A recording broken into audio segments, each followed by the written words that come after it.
What's up everyone, welcome to this video.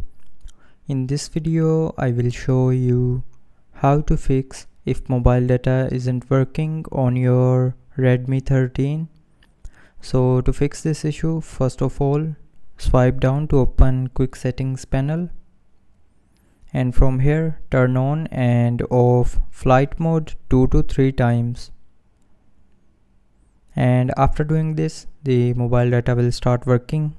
But if you're still facing the issue, then check your network connection if you're getting good signals or not. So if you're getting less than 3 bars of signals, it means your network connection is poor. So move to area where you can get good signals, and after getting good signals, the mobile data will start working properly.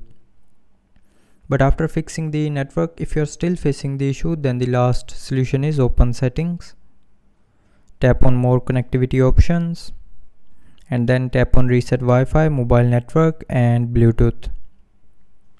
Now tap on reset settings, and after tapping on reset settings, it will reset all the network settings. And after resetting the network settings, the mobile data issue will be fixed. So that's how you can fix if mobile data isn't working on your Redmi 13. So I hope you liked the video. Thanks for watching.